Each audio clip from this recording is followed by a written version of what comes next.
शेर, हाथी और छोटी मैना। बहुत समय पहले एक विशाल जंगल था। उस जंगल का राजा था सिंहराज। वो ताकतवर तो था, लेकिन उसे अपनी ताकत पर बहुत घमंड था। उसे लगता था कि जंगल में उससे ज्यादा बुद्धिमान या महत्वपूर्ण कोई नहीं। एक दिन सिंहराज ने सभा बुलाई और कहा, आज से जंगल का हर जानवर मेरी प्रशंसा करेगा। जो मेरी तारीफ नहीं करेगा उसे सजा मिलेगी। सभी जानवर डर गए। अगले दिन से हर कोई शेर की तारीफ करने लगा।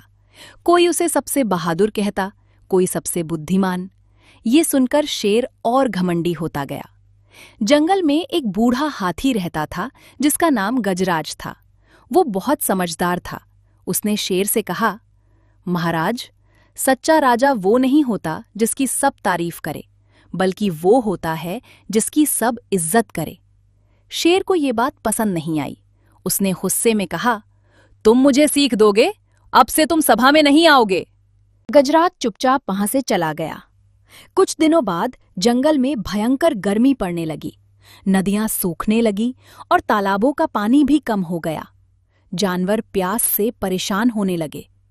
सिंहराज ने अपने सैनिकों को पानी ढूंढने भेजा, लेकिन उन्हें कहीं पानी नहीं मिला। उसी जंगल में एक छोटी सी मैना रहती थी। उसका नाम चिंकी था। वह रोज दूर दूर तक उड़ती थी। एक दिन उसने पहाड़ के पीछे एक छुपी हुई झील देखी। वह तुरंत शेर के पास गई और बोली, महाराज, मुझे पानी का एक बड़ा स्रोत मिला है। शेर हंस पड़ा, तुम जैसी छोटी चिड़िया हमें रास्ता दिखाएगी? चिंकी उदास होकर लौट गई। अगले 2 दिन में हालात और खराब हो गए।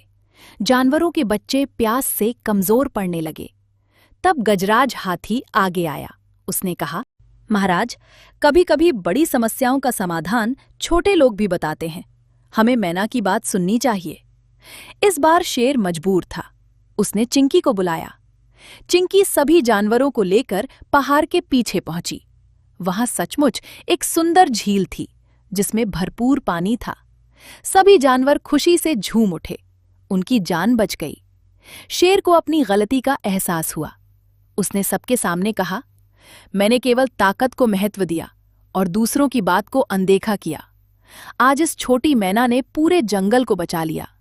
फिर उसने गजराज से माफी मांगी और चिंकी को जंगल का ज्ञान दूत घोषित किया। उस दिन के बाद सिंहराज बदल गया। वो हर छोटे बड़े जानवर की बात ध्यान से सुनता था।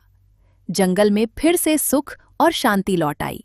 सीख, अक्ल, अनुभव और अच्छे विचार किसी के आकार या ताकत पर निर्भर नहीं करते।